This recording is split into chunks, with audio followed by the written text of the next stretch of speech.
Ella was a kind and cheerful young girl who lived in a beautiful home with her parents. They were rich, and their house stood on a peaceful and quiet estate in a lovely kingdom. Ella was especially close to her mother, who was gentle and wise. Her mother, whose name was never spoken often but played by Hayley atwell, taught Ella to believe in magic. She told Ella that magic could be found in the little things, like friendship, kindness, and love. Because of this, Ella grew up with a kind heart and a curious mind.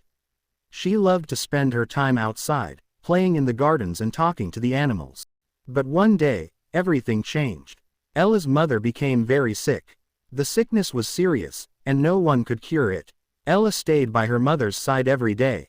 Before she passed away, her mother gave Ella one last piece of advice. She told her daughter to always have courage and be kind. Those were her final words. Ella promised, and she never forgot them. Years passed, and Ella and her father grew close. Her father, a kind man named by Blanchett, did his best to care for her and keep her happy. One day, he told Ella that he had met someone from the past, a woman named Lady Tremaine. She was the widow of an old friend who had recently died. She had 2 daughters, Anastasia and Drizella. Ella wanted her father to be happy, so she welcomed Lady Tremaine and her daughters into their home. She hoped they would become one big, happy family. But things didn't go the way Ella had hoped. Lady Tremaine was beautiful, but cold and sharp. Her daughters, Anastasia and Drizella, were loud, rude, and spoiled. They laughed at Ella and made fun of her kind nature. They didn't understand why she talked to mice or helped the house staff. Still, Ella tried to be friendly. She remembered her mother's words and tried to stay kind and brave. She even protected her little animal friends from Lady Tremaine's cat, Lucifer, who always tried to catch them. Then came another sad moment. Ella's father had to travel for work. He promised to return soon. Lady Tremaine took control of the estate. She turned Ella into a servant in her own home. Ella had to cook, clean, and do all the chores while her stepmother and stepsisters enjoyed a life of comfort. They even made her sleep in the attic. They began calling her Cindrella, because she was always covered in ashes from the fireplace. But Ella still held on to her mother's words. She kept being kind. She stayed brave, even when life was hard. And even though things seemed dark, magic was still alive, and Ella's story was far from over. Instead, a letter arrived saying that her father had become very sick on his journey, and had died far from home. Ella's heart broke again. She had lost both of her parents.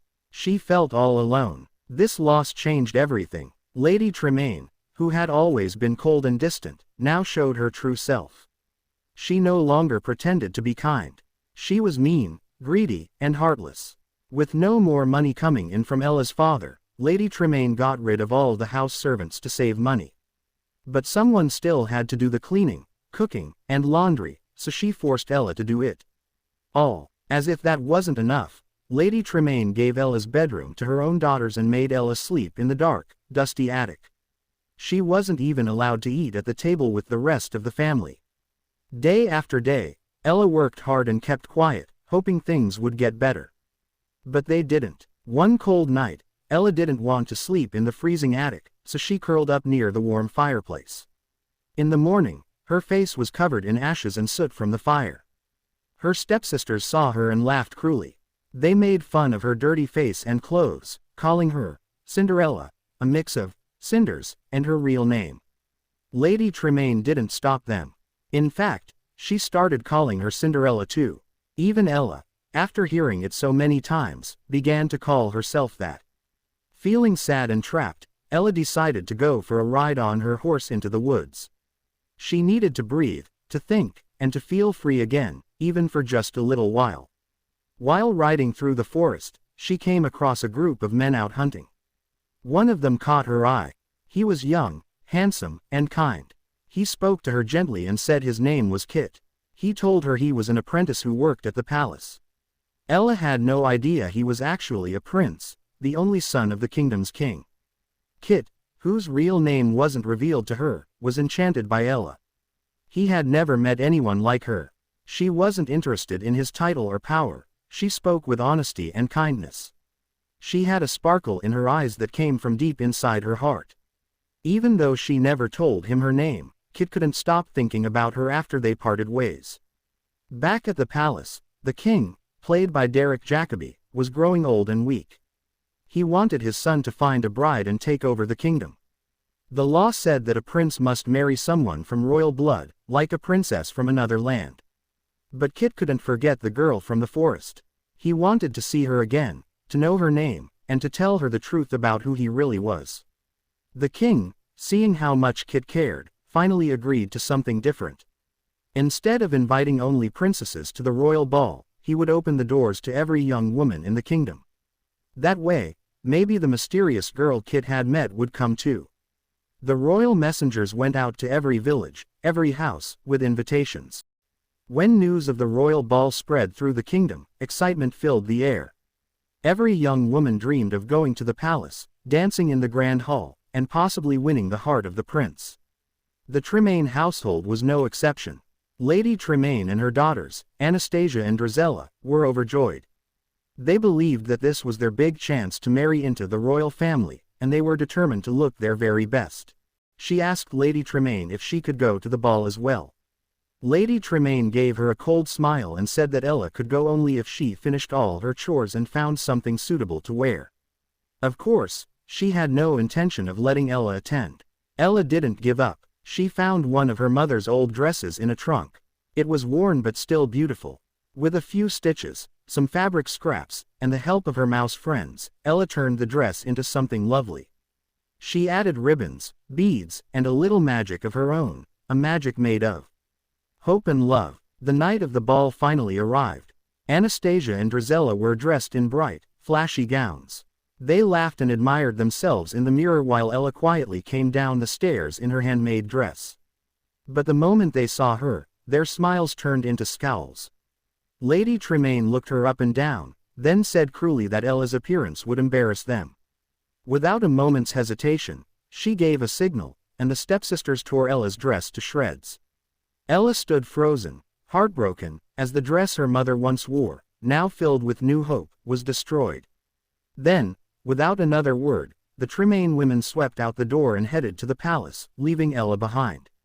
Alone and crushed, Ella ran into the garden and sank to the ground in tears.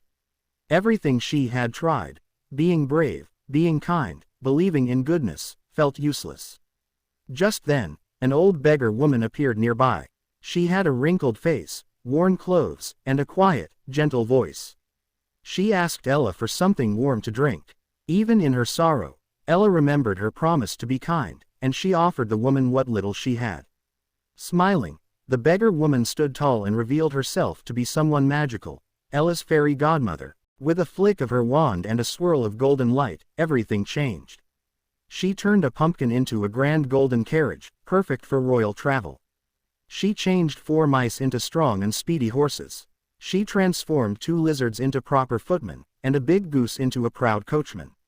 Finally, she looked at Ella, still in her torn dress, and with a wave of her wand, she transformed it into the most beautiful blue gown the world had ever seen. It shimmered like starlight and sparkled with magic. On her feet appeared a perfect pair of glass slippers, shining like crystal. Ella couldn't believe her eyes. She looked like a princess from a dream. Before she left, the fairy godmother gave her one final warning. This magic will only last until the clock strikes midnight. Then everything will return to the way it was. Ella nodded, filled with new hope, and climbed into the carriage. With a gentle smile and a heart full of wonder, she set off toward the palace, toward the night that would change her life forever. Ella arrived at the palace in her sparkling blue gown and shining glass slippers. Everyone turned to look at her as she entered. No one had ever seen anyone quite like her, so graceful, so kind, and yet so mysterious. Even her stepmother and stepsisters, who were already there, didn't recognize her. As soon as she appeared, Prince Kit noticed her right away. He had been waiting and hoping that the girl from the forest would come, and now she had. Without knowing who she was, the crowd stepped aside, and the prince offered her his hand. He asked for the first dance, and she accepted with a gentle smile. When they began to dance, everyone watched in awe. The prince and Ella moved together as if they had always known each other. In that moment, she finally learned the truth. Kit wasn't just an apprentice or a palace worker. He was the prince himself, the heir to the throne. Ella was surprised, but it didn't scare her. She liked him for who he was inside, not for his crown. Not everyone was pleased, though. The Grand Duke watched from the side with a frown. He had secretly made a deal with a foreign kingdom. Cate was supposed to marry a princess to make a powerful alliance. He didn't like this mystery girl taking the prince's heart. Unluckily, Lady Tremaine happened to overhear part of this plan and became very interested. Meanwhile, Cate and Ella continued their evening together. They left the ballroom and wandered the palace gardens. They talked, laughed, and discovered more about each other. As they walked under the moonlight, they slowly began to fall in love. Neither one wanted the night to end. But time was slipping away. Suddenly, the palace clock began to chime, 11:59. Ella gasped. She remembered the fairy godmother's warning. The magic would disappear at midnight. She told Cate she had to go and turned to run. He begged her to stay, to tell him her name, but she couldn't. She fled through the palace, her gown sparkling as she hurried down the steps. In her rush, she lost one of her glass slippers on the staircase, but she didn't stop. She had to get away before the magic faded. The guards chased after her, but by the time the clock struck midnight, the golden carriage had turned back into a pumpkin, the horses into mice, the footmen and coachmen into lizards and a goose. Her beautiful gown had vanished too, leaving her in her old clothes once again. Ella made it home, breathless, and hid the other glass shoe, the one she still had, carefully in her room. It was her only proof that the magical night had really happened. A few days later, sad news spread through the kingdom. The king had died. But before he passed, he gave his son, Prince Cate, one final gift, his blessing. Cate was free to marry whomever he chose, even if she wasn't a princess. The prince made a bold announcement. Every maiden in the land would try on the glass slipper left behind. The girl whose foot fit the shoe would be his bride. When Ella heard the news, she quietly went up to her room to get her hidden glass slipper. But when she opened the door, she froze. Lady Tremaine was already there, waiting, with the glass shoe in her hand. She had figured it all out.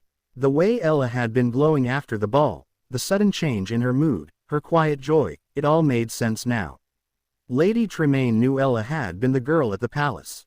And now, she saw a chance to use that secret for her own gain. Lady Tremaine stared at Ella with cold eyes, the glass slipper gleaming in her hand. Now that she knew the truth, she had a plan. She told Ella that if she ever wanted to become queen, if she ever wanted to be with the prince, she must promise to give Lady Tremaine great power. Lady Tremaine wanted to be head of the royal household, a position of status and control. She also demanded that Ella find rich, important husbands for her two daughters, Anastasia and Drizella. But Ella, strong and true to her heart, refused. She told Lady Tremaine she would never agree to such selfish demands. She didn't want power or revenge, only love, kindness, and a good life. Furious at being denied, Lady Tremaine smashed the glass slipper, shattering it into countless pieces. Before Ella could stop her, she locked her inside her attic room and left her trapped there. But Lady Tremaine wasn't finished. She gathered the broken pieces of the slipper and hurried to see the Grand Duke, who still hoped the prince would forget about the mysterious girl. Lady Tremaine offered him a secret. She knew who the girl was. In return, she demanded a title, Countess Tremaine, and husbands of high rank for her daughters. The Grand Duke, desperate to end the search and keep the kingdom's alliances strong, agreed to her demands. He then brought the broken shoe to Prince Cate, hoping to convince him that it was hopeless, that the girl could not be found, and that he should move on. But the moment Cate saw the shattered slipper, his heart burned with even greater determination. He refused to give up. "I will not rest," he said, "until I find her." So a new plan was made. The Grand Duke and the captain of the guards, a group of soldiers across the kingdom. They carried with them the second glass slipper, the one Ella had left behind, the only one still whole. They visited every house, trying the shoe on every young woman. But no matter how many tried, the slipper would not fit. It seemed to almost resist the wrong feet. Eventually, they arrived at the Tremaine estate. Lady Tremaine welcomed them with fake smiles and led Anastasia and Drizella forward to try the slipper. One by one, they pushed and pulled, hoping it would fit, but it was no use. The slipper would not accept them. Satisfied that no one in the house was the mystery girl, the Duke and the captain prepared to leave. But just then, a song floated down from somewhere above. A soft, sweet voice singing a tune unlike any they had heard in any other home. The captain paused. "Who is singing?" he asked. Lady Tremaine's face darkened. She tried to make excuses, but the captain saw through the lies. Still believing that the mystery girl was nowhere to be found, one of the soldiers stepped forward. But he wasn't just any soldier. To everyone's surprise, the man removed his helmet, and underneath it was Prince Kit himself. He had disguised himself so he could be part of the search, to make sure it was done properly. With a serious voice, he turned to the captain and said, "Please, search the house." The guards moved quickly, and soon they returned with Ella. She stood before Kit in her simple dress, her face glowing with quiet strength. They looked at each other, and even without saying a word, they knew this was real. Their hearts still belonged to each other. He knelt and offered the glass slipper to Ella. With calm grace, Ella sat down and gently slipped her foot inside. The slipper fit perfectly. Everyone in the room was silent, watching as Ella stood and looked at Prince Kit. For a moment, the world stood still. Then, instead of turning her back, Ella looked at Lady Tremaine, the woman who had caused her so much pain, and said kindly but firmly, "I forgive you." It was not an easy thing to say. Not long after, a grand wedding was held. The whole kingdom gathered to celebrate. Bells rang joyfully as Ella and Kit were married in a beautiful ceremony filled with love. They were soon crowned king and queen, and the people cheered with happiness. Their rule was kind, fair, and wise. They were remembered not just for their beauty or power, but for their hearts. Hearts full of courage and kindness, just like the promise Ella had made to her mother. And as the years passed, their love only grew stronger. At the end of the tale, and so, Ella and Kit lived happily ever after. The end. Thank you so much for watching this video. Don't forget to like, share, and subscribe to our channel.